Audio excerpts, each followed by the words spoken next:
Olá, venho então agora finalmente apresentar a quarta e última parte da minha revisão de evidência científica sobre a pandemia do vírus SARS-CoV-2 e da doença Covid-19. No primeiro slide de todos, eu falei sobre o facto desta pandemia despertar nas pessoas habitualmente reações antagónicas, havendo aqueles que consideram que se trata de um vírus e doença benignos e aqueles que acham que é uma doença grave e perigosa, os que consideram as medidas desproporcionadas e incorretas e os que as encontram insuficientes, e como é que será possível conciliar estes dois lados, perceber estes dois lados, e será que a evidência científica disponível nos poderá ajudar a interpretar estas duas posições?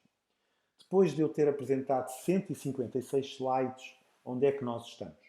Em relação à gravidade da doença, penso ter conseguido apresentar dados suficientes para concluirmos que se trata de uma doença realmente pouco grave, com percentagens elevadas de doença ligeira e percentagens mais baixas de doença grave e crítica de taxas de letalidade, com um número muito importante de pessoas sem qualquer sintoma. É verdade que esta gravidade é variável de regiões para regiões, havendo regiões em que a doença se comporta de maneira diferente e parece ser mais grave, mas que em Portugal é realmente e comporta-se como uma doença benigna. Na segunda parte, penso ter conseguido explicar os números da doença, os números absolutos da doença, mostrando a grande variabilidade de número de casos por milhão de habitantes que há de país para país e que é muito difícil de explicar, que não se consegue explicar facilmente, eu não encontro explicação fácil para isto, e que a nível do número de mortos, a nível mundial, esta doença se comporta menos do que uma gripe pandémica, como as de 57 e 68, embora o número de mortos vá aumentar pouco a pouco, e eu acredito que possa vir a aproximar-se, eventualmente a atingir o número de mortes que houve nas gripes pandémicas de 57 e 68.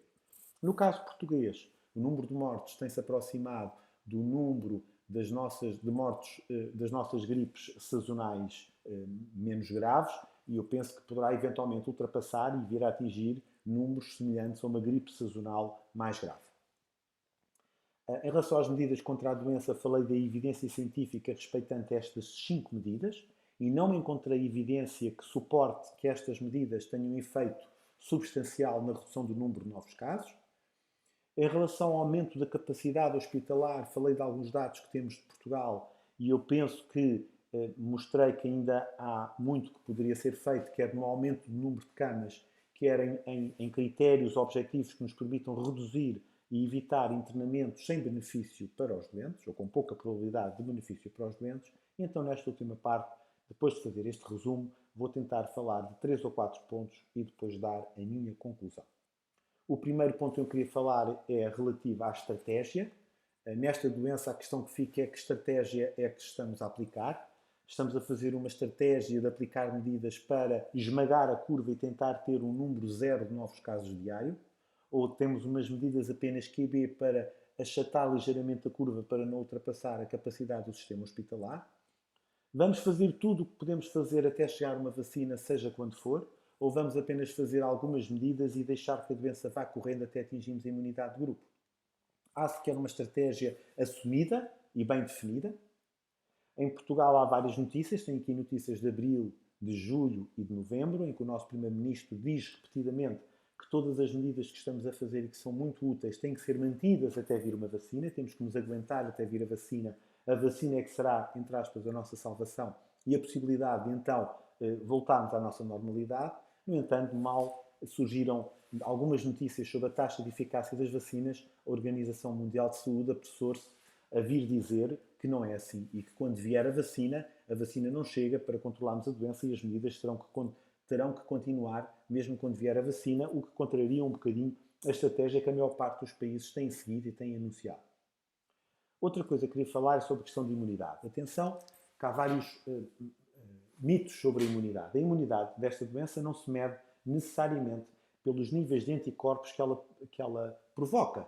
Pode haver pessoas sem anticorpos e que desenvolveram a imunidade da doença através dos linfócitos T ou mesmo níveis de anticorpos que se tornaram indetetáveis, não implica que a pessoa tenha perdido a imunidade. Portanto, os níveis de anticorpos contra o SARS-CoV-2 não são necessariamente sinónimo de imunidade e pode não haver anticorpos e haver imunidade. Outro mito eventual é a questão das pessoas que voltam a testar positivo. Quem teve uma infecção pelo SARS-CoV-2 comprovada a seguir teve testes negativos e mais tarde volta a ter um teste positivo, isso chama-se um retestar positivo, não é sinónimo de reinfecção. Há muitas pessoas a que isso acontece e que não é sinónimo de reinfecção. Reinfecção implica que a pessoa volte a ter um vírus SARS-CoV-2 identificado dentro de si, viável em cultura celular e que se demonstra que é diferente do primeiro vírus SARS-CoV-2 que teve. Em todo o mundo, quantos casos de reinfecção comprovada é que há? Lembrem-se que já temos muitos meses numa pandemia em que há um escrutínio desta doença, como eu penso nunca ter havido de nenhuma outra doença previamente, e mesmo assim, a 21 de setembro, 6 meses depois da declaração da pandemia, quantos casos mundiais de reinfecção é que havia? Havia 6 casos em todo o mundo de reinfecção comprovada. Portanto, eu penso que mostra que a probabilidade desta doença dar imunidade é muito elevada.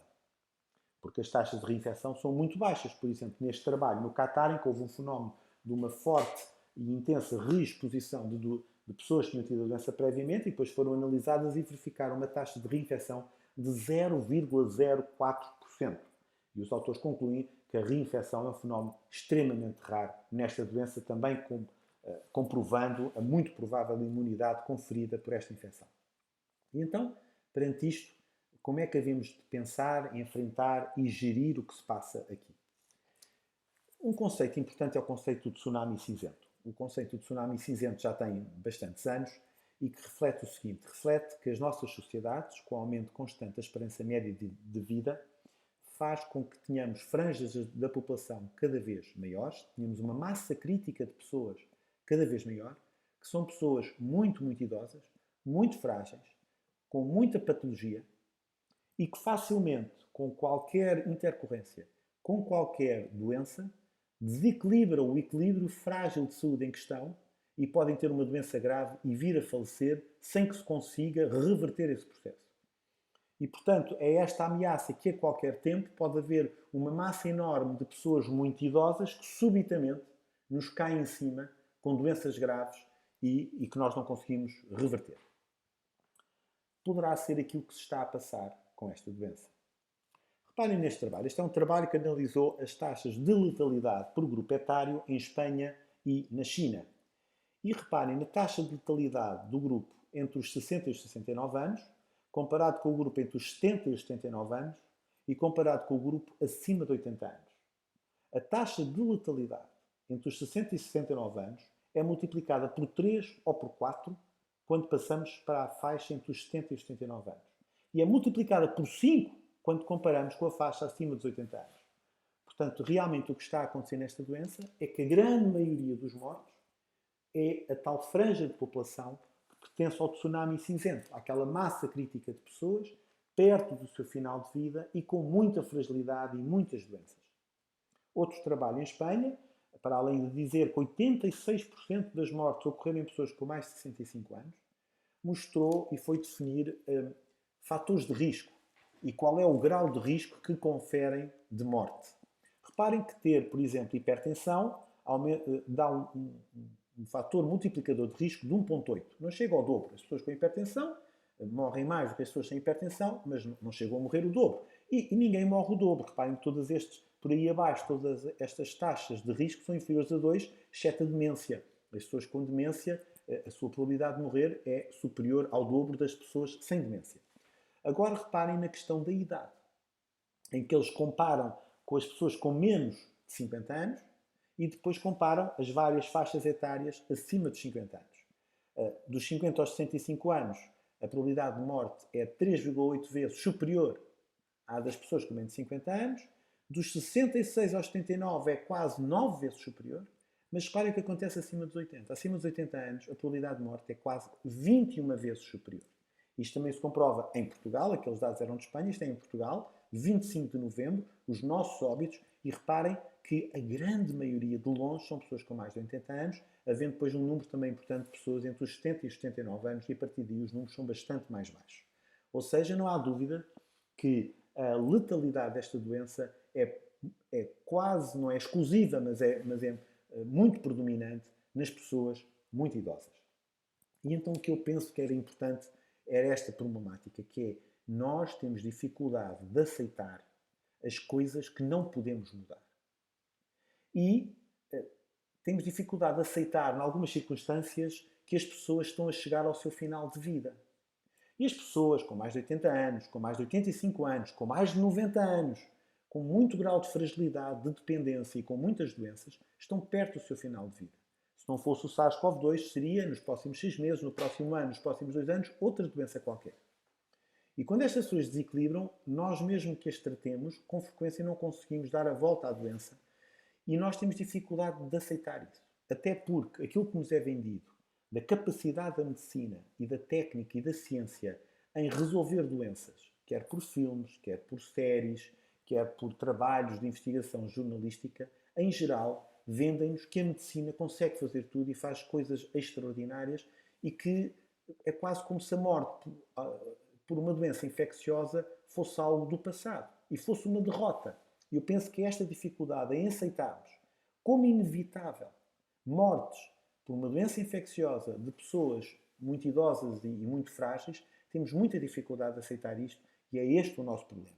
E outro problema também seria nós compreendermos que há mortes que são evitáveis e que devemos evitar e que temos de trabalhar e dar tudo o que pudermos para as tentarmos evitar, mas que há algumas mortes que são inevitáveis perante uma doença viral em alguém muito frágil. Terminando então agora com a minha opinião final, depois de rever toda esta evidência, eu considero que a infecção pelo vírus SARS-CoV-2 é uma infecção geralmente pouco grave e benigna. No entanto, o número de doentes com necessidade de internamento em enfermaria e em unidades de cuidados intensivos poderá ser, em algumas situações, de tal modo elevado que poderá saturar ou ultrapassar a capacidade de resposta hospitalar. Chamar a atenção que as medidas que nós pomos em prática para a redução de novos casos poderão não ter uma eficácia valorizável e o que deveríamos ter era um mecanismo de monitorização do grau de saturação das vagas hospitalares e preparadas medidas de reforço ou de aumento dessa capacidade de acordo com esse grau de saturação. Este mecanismo, aliás, já deveria estar em prática e, se for agora criado, deveria manter-se para sempre, já que praticamente quase todos os invernos nós temos as vagas hospitalares saturadas e doentes sem vaga para ser internado, quer em enfermaria, quer em unidades de cuidados intensivos.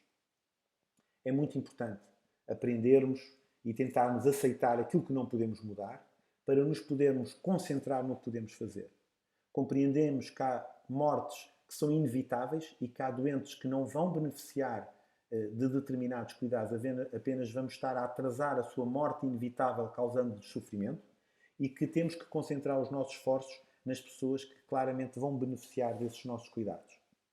Também há uma preocupação grande com os danos colaterais destas medidas que estamos a pôr em prática, cuja eficácia para reduzir o número de novos casos é no mínimo questionável, mas que a sua capacidade para destruir a economia, o funcionamento da sociedade e aumentar o número de mortos pelas outras doenças ao reduzir os seus cuidados é uma capacidade evidente e que já está entre nós. É preciso, deveríamos ter uma discussão também desses danos colaterais para os evitarmos.